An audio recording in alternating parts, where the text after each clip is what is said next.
The Universal Council believed the Galactic Creature Showcase was a brilliant idea at the time. It sounded perfect. Bring one creature from your home world, showcase biodiversity, encourage peace, promote understanding. Looking back now, I realize we should have clearly defined one very important word safe.m. My name is Kelverain. I am a documentation specialist for the Zenther Confederation. We are a peaceful species about 4 feet tall, with crystalline skin that changes color based on emotion. Right now, as I remember that day, I would probably be glowing in 15 different shades of regret, mixed with leftover terror. The invitation went out to all 73 member species of the Galactic Assembly. The instructions were simple: bring one native creature, ensure it is contained, provide full documentation, and most importantly, it must not be lethal to other sentient beings that we thought that. Last part was obvious. The event was hosted at Harmony Station's main exhibition dome, a massive structure with climate zones customized for different species. Each display space was 20 meters wide. Environmental controls were calibrated. Medical teams were on standby. Security protocols were active. Insurance forms were filed in triplicate. It was, by all measurable standards, safe. That I was excited. My assignment was simple: observe each creature, document evolutionary traits, compile a record, educational, structured, predictable, exactly how I like things. The first arrivals confirmed our optimism. The Muvian ambassador brought a creature called a fluffhopper. It was essentially a ball of purple fur with 6 tiny legs and round eyes that looked like they were drawn by a child. It made a soft sound somewhere between a hiccup and a sneeze. That it bounced gently around its enclosure, eating synthetic vegetation pellets. Adorable. Harmless. Perfect. Next came the Craven Collective with a bioluminescent swimmer from their methane oceans. The creature floated peacefully in a specialized tank, glowing blue and green in slow pulses. Small shimmering bubbles rose from it in patterned sequences. The Craven explained that these light pulses were a form of communication. Elegant, quiet, completely non-threatening. Exactly what we imagined this showcase would be. Then the Thoraxians presented their contribution. 3 rocks. Living rocks. They hummed in harmonic frequencies. The Thoraxians themselves are silicon-based life forms, so to them, this made perfect sense. To the rest of us, it looked like 3 large boulders vibrating occasionally. But they were harmless. You cannot get much safer than a rock. The Yithrin brought a drifting aerial organism with translucent wings and a body that looked like condensed mist. It floated like living art. It had no teeth, no claws, no digestive system as we understand it. It fed on ambient electromagnetic radiation. Beautiful, safe. Even the Dar species, famous across the galaxy for their warrior culture, surprised us. They presented a 6-legged herbivore from their northern forests. Thick armor plating, extremely docile temperament. It actually fell asleep during its own presentation. The Dar ambassador looked almost embarrassed. Everything was going wonderfully. My notes were filled with descriptions of peaceful adaptations. My skin glowed a calm amber. The Zenther color for contentment, and injuries, and security breaches, and emergency alerts. That it was, without question, the most successful interspecies event we had ever hosted. And then the humans arrived. Now, humans had only joined the Galactic Assembly 8 standard cycles ago. Their reputation was complicated. There were stories. Their home world was labeled a death world. They were known for extreme risk-taking behavior. They treated dangerous situations as entertainment. But stories are stories. We had regulations, that we had containment protocols, that we had insurance. The human delegation consisted of 3 individuals. Their leader introduced himself as Jackson Thorne from Earth's Biodiversity Institute. Tall, dark-skinned, wearing an expression that at the time I did not fully understand. Now I would describe it as someone trying very hard not to laugh. Behind them floated a massive reinforced metal container on a hovering platform. It had more warning labels than any object I had ever seen. Biohazard symbols, danger markings, and something written in human script that I later learned translated to "do not tap on glass."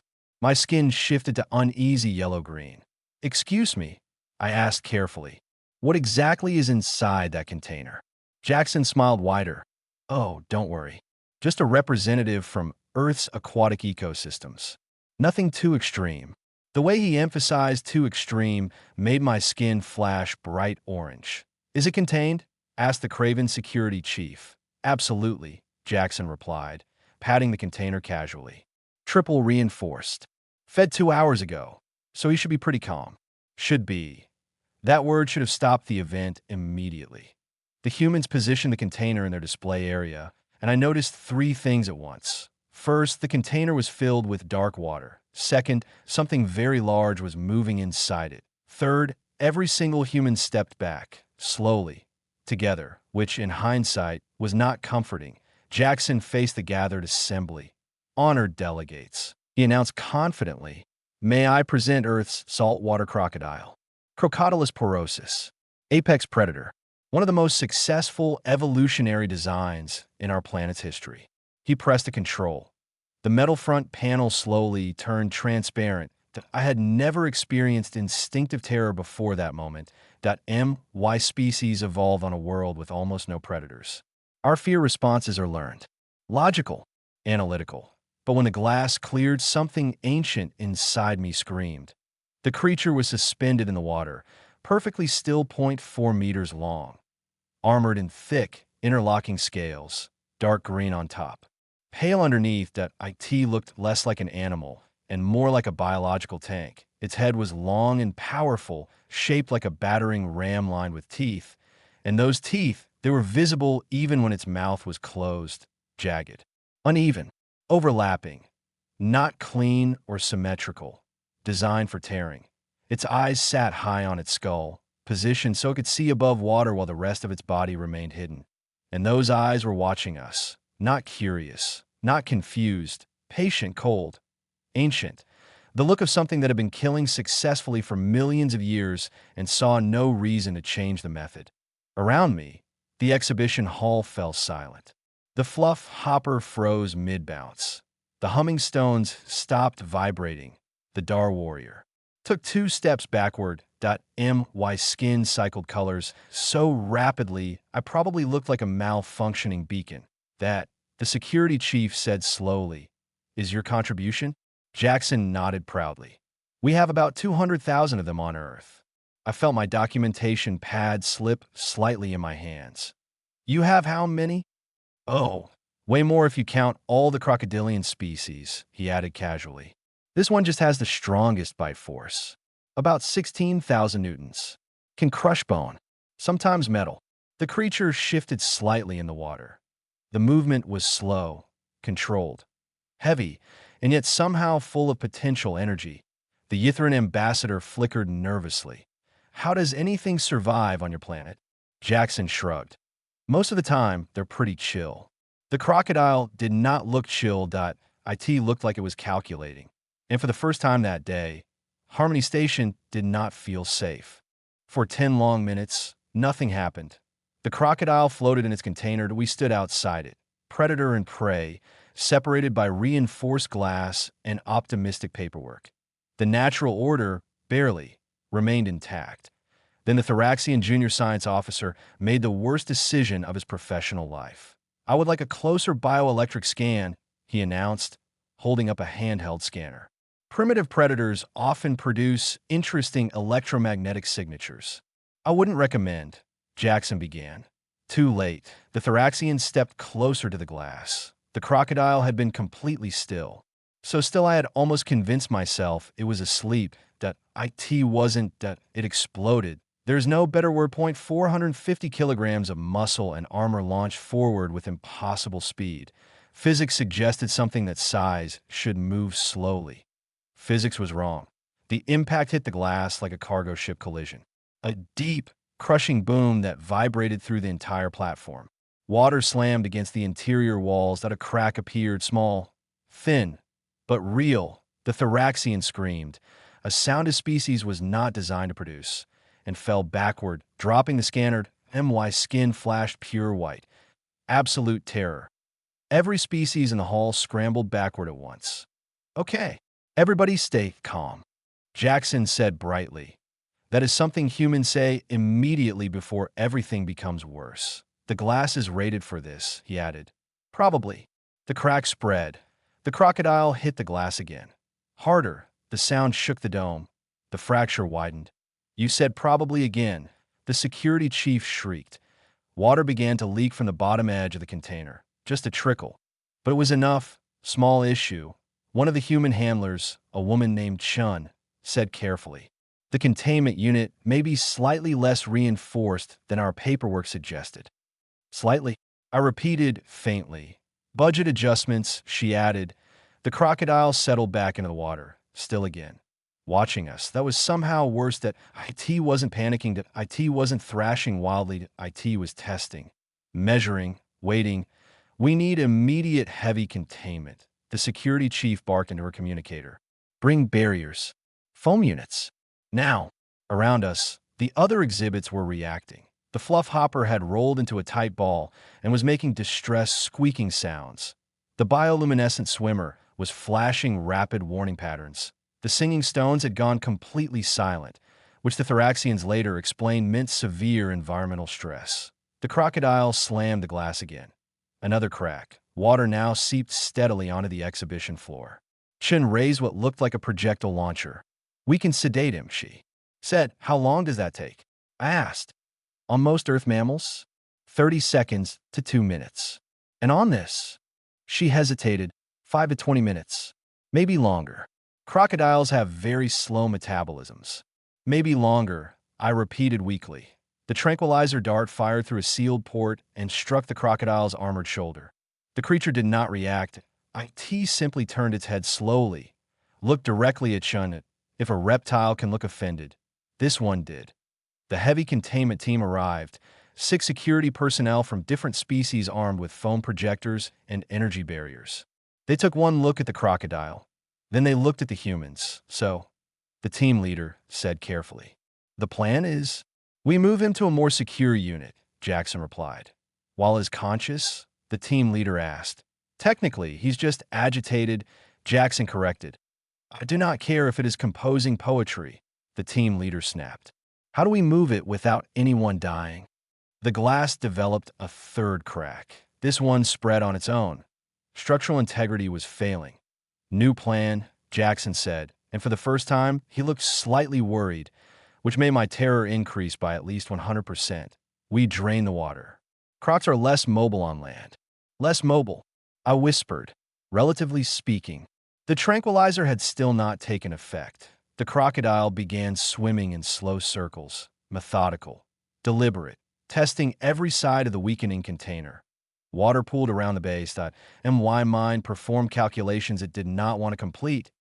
If the glass shattered, 4 meters of apex predator, in a room full of soft, mostly unarmored sentient beings. This was how civilizations ended. Why? The Ytharin ambassador asked faintly. Does your species live on a planet with creatures like this? Jackson actually laughed. We get that a lot. The glass cracked again.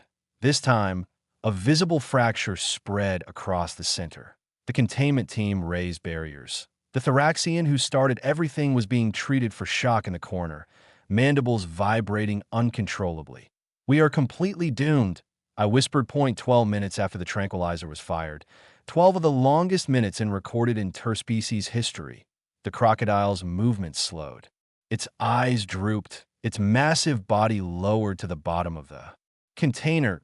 Finally, the T powered down like a biological war machine entering standby mode. See? Jackson said cheerfully. Under control. No one responded. Working with extreme caution, layered barriers, and approximately 15 overlapping safety protocols, the containment team transferred the sedated crocodile into a military-grade holding unit authorized by the station commander. The new unit was rated for Class 7 hazardous materials. The crocodile, we later learned, qualified as Class 8 when the immediate crisis passed, and my skin returned to something resembling its natural hue. We gathered in a conference room for what was officially labeled a debriefing. Unofficially, it was an intervention. The security chief leaned forward. I require an explanation, she said slowly. What makes you believe that creature is appropriate for a peaceful cultural exchange? Jackson blinked. It's a crocodile, he replied. They're common wildlife on Earth. The room went silent. Common, the Dar warrior repeated flatly. Very common, Jackson confirmed. Kids learn about them in school. We got nature documentaries. Some regions even have crocodile tourism. Tourism, the warrior said again. Yes. People pay to see them. I felt faint. You willingly observe these monsters? They're fascinating, Jackson said sincerely. They've barely evolved in millions of years because they're already near-perfect predators. You have to respect that efficiency. The security chief leaned back slowly. How did your species survive long enough to invent space travel? Jackson smiled. Oh, the crocodile isn't even close to the worst thing on Earth. The room became very, very quiet. And for the first time since the glass cracked, I understood that the real problem might not be the crocodile, that it might be Earth. The crocodile isn't even close to the worst thing on Earth. Jackson said it casually, like he was discussing weather patterns. No one in the room moved. I'm sorry, I said carefully. What could possibly be worse than a 4-meter armored predator with a bite force strong enough to crush bone? Box jellyfish, Jackson replied instantly. Blue-ringed octopus. Tiny. Goo. Extremely venomous. Can shut down your nervous system in minutes. The Ythryn ambassador flickered violently. Minutes? Oh yeah, Chen added helpfully. Some of them are almost transparent. You won't even see what killed you. I stared at them. You have invisible assassins in your oceans? Technically, yes, Jackson said. But statistically, you're more likely to die from mosquitoes. Insects? I asked weakly. Mosquitoes kill around 700,000 humans per year through disease transmission. My documentation pad slipped from my hands again. 700,000 per year? Malaria, dengue, yellow fever, Zika, Chun listed. They're vectors for pathogens. Very annoying too. That buzzing sound drives you crazy. The Thoraxian delegation began clicking in pure disbelief. The security chief spoke slowly. Let me understand. Your planet survived extinction-level asteroids, and you are primarily threatened by flying insects. That's a fair summary, Jackson nodded. The Dar warrior leaned forward. And the asteroid? Oh, that, Jackson said. 66 million years ago. Big one. Wiped out about 75% of species. Dinosaurs mostly. Crocodiles survived. The room froze. Your planet was struck by a celestial object large enough to eliminate most life? I said carefully. Several times throughout history, Jackson replied. The dinosaur one just gets the most attention.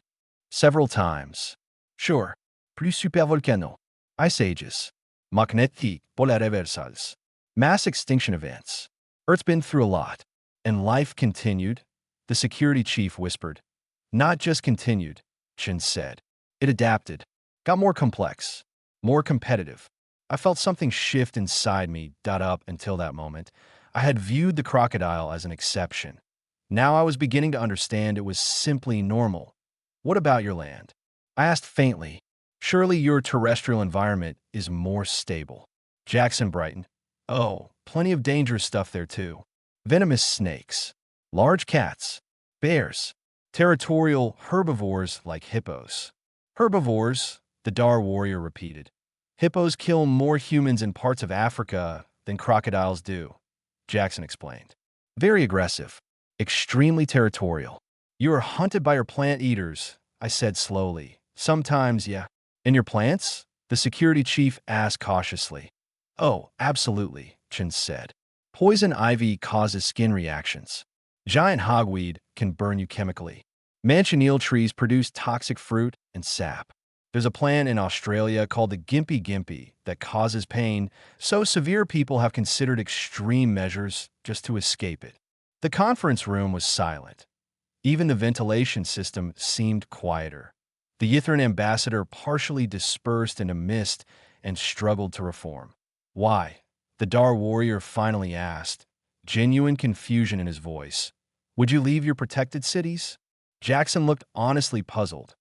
Because it's beautiful. The answer hit harder than the crocodile had hit the glass. Earth is dangerous, he continued, but it's also incredible. The ecosystems, the biodiversity, everything is trying to survive. and they've all gotten really good at it. By being terrifying, I muttered. By being effective, Jackson corrected gently. The head judge of the competition, an elderly Corvian with 4 eyes and an expression of exhausted wisdom, finally cleared her throat. After consultation with medical staff, legal counsel, and trauma specialists, she began, "We have reached a decision." No one breathed. The human entry is disqualified for being fundamentally inappropriate for a peaceful biodiversity showcase. There was visible relief in the room. However, we are also awarding Earth a special commendation for evolutionary resilience and survival adaptability. The judge adjusted her spectacles. Any species that can not only survive but thrive on such a world deserves recognition. Jackson grinned. "We'll take it." 3 days later, the Galactic Assembly issued Resolution 707043B, informally known as the Human Safety Protocol, or less formally, the Please Stop Bringing Monsters to Space Stations Act. New rules required: independent threat assessments, predator size limitations, special permits for venomous organisms, a mandatory 6-month evaluation for any creature from a Class 4 or higher hazard world. Earth was immediately classified as a Class 9 hazard world, the only Class 9 in the known galaxy. The board briefly considered creating a Class 10 exclusively for Earth, but that required rewriting 60,000 years of xenobiological standards. So instead, they added an asterisk beside Earth classification. The asterisk read, "No, seriously. Everything on this planet is dangerous." Insurance premiums tripled. 47 species filed formal distress reports. The Muvian fluff hopper refused to unroll from its ball for 2 cycles. The singing stones have not hummed since. But the part that truly unsettled me was this. The humans were not being malicious. They were not reckless by their standards. They genuinely believed the crocodile was a reasonable choice. After the event, Jackson showed me images on his datapad. Humans swimming in rivers, where crocodiles live, children studying them behind reinforced barriers, tourists observing them from boats. Safely, I repeated. "Well," Jackson said with a shrug, "relatively." That word again, relatively. I began researching Earth in my free cycles. 5 major extinction events, global ice ages, volcanic winters, asteroid impacts, magnetic instability, and through all of it, life did not merely endure, it adapted. Humans are the result of that environment. They're not the strongest species in the galaxy, not the fastest in natural armor. No venom, no claws. What they have is adaptability, pattern recognition, tool use, and the ability to look at a creature capable of crushing bone in one bite and decide they can manage it. That realization was more unsettling than the cracking glass, because the crocodile was predictable. It hunted. It waited. It killed. Humans looked at a death world and called it home. A week after the incident, I received a private communication. It was from the Dar Warrior. His name, I'd learned, was Corvin. His species had built its reputation on strength, conquest, and combat trials that lasted thousands of years, and he spoke without formal greeting. "Are the stories true?" he asked. "What stories?" I replied, that humans jumped from aircraft for recreation, that they climb vertical stone cliffs without safety lines, that they swim with predators larger than the crocodile. I paused. Then I answered honestly, yes. There was silence on the channel. A long one. Finally, Corvin spoke again. "My people believe we understood what it meant to be fierce. We trained for war. We studied strategy. We conquered rival clans." Another pause. "Then we meet a species that evolved on a planet actively trying to kill them every day, and they respond by having outdoor meals and calling it relaxation." I did not have a better answer than the one that came naturally. It is both terrifying and impressive. "Yes," Corvin said quietly. "Both." Meanwhile, the crocodile, officially designated specimen 7743 Alpha, was transported back to Earth. The cargo vessel had more security layers than most military fleets. Jackson sent me a message when it arrived. Attached was an image. The crocodile being released into a river in northern Australia. Murky water. Thick vegetation. Sunlight reflecting off armored scales. The creature slid into the river and vanished beneath the surface as if it had never left. Just another predator returning home. Normal Tuesday on Earth. T the bottom of the message. Jackson had added. Thanks for being good sports. If you ever visit Earth, we'll take you somewhere safe. Probably. There was again. Probably. My skin cycled through every warning color I possessed. After that day, the regulations changed permanently. Any event involving humans required enhanced security protocols. Psychological support staff were placed on standby. Containment standards were upgraded across multiple sectors. Insurance rates for cross-species exhibitions tripled if humans were attending.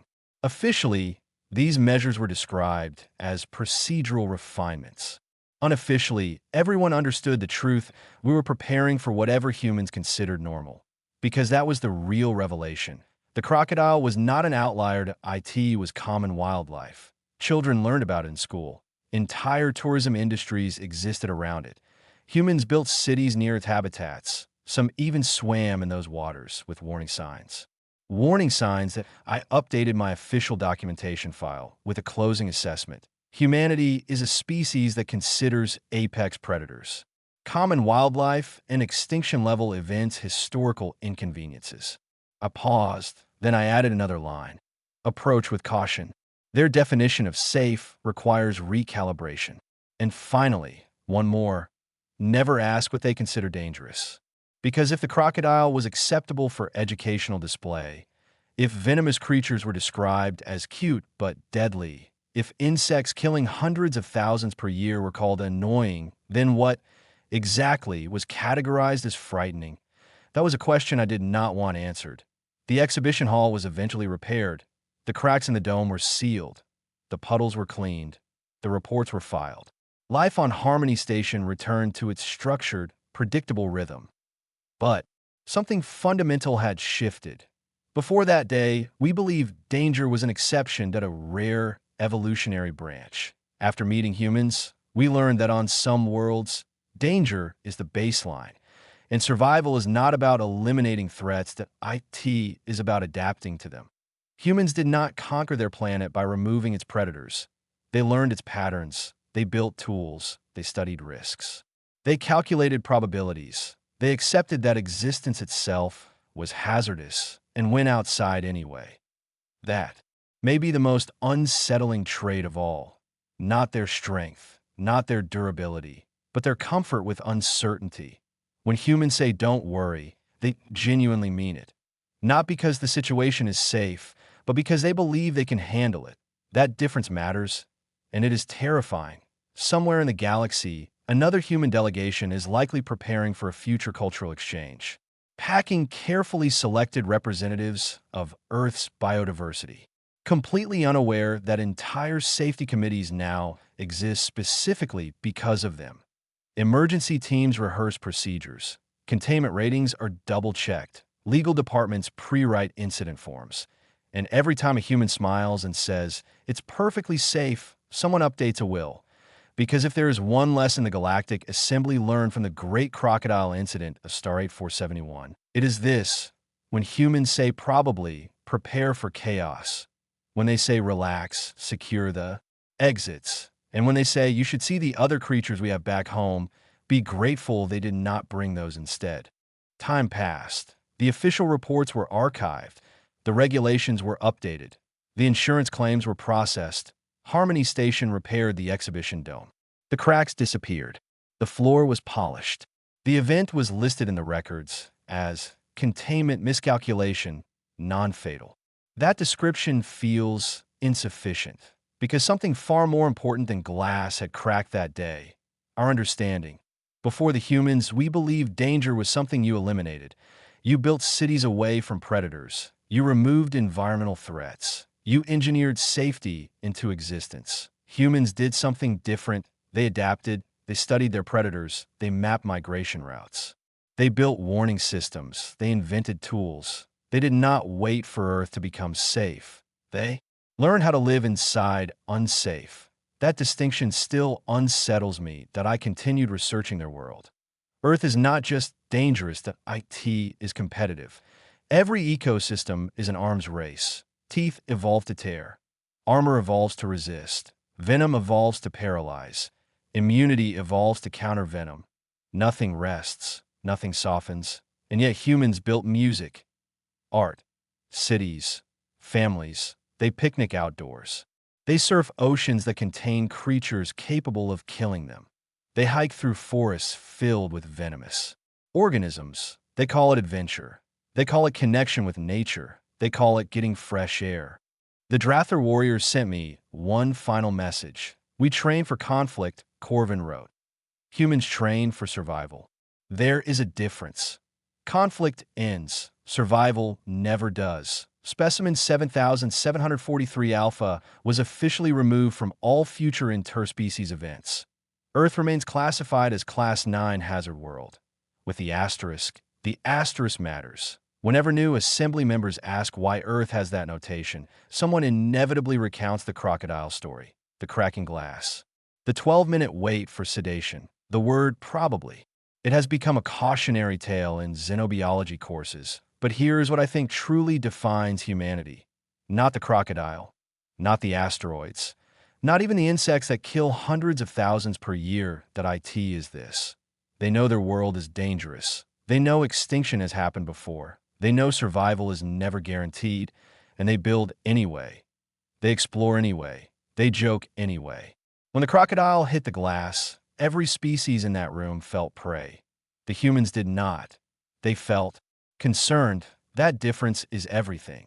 Because a species that grows up as prey thinks about escape, that a species that grows up as predator thinks about dominance. But a species that grows up in constant danger thinks about adaptation. And adaptation is far more powerful than fear. That I archived the final report with one last personal note. Not for official records, but for myself. Humanity is not fearless. They are familiar with fear, and they function anyway. That may be the most dangerous trait in the galaxy. Somewhere on Earth at this very moment, a crocodile waits in murky water. And somewhere nearby, a human is likely fishing or kayaking or building a house along the riverbank. They coexist. Not because it is safe, but because they have decided it is manageable. If humans ever invite you to visit Earth, they will smile warmly. They will promise to take you somewhere safe. They will say it casually, confidently, possibly even sincerely, and they will. Probably mean it, probably. Just remember to ask one question first. Safe by whose definition? Because if the answer is human, update your emergency protocols, and maybe your will.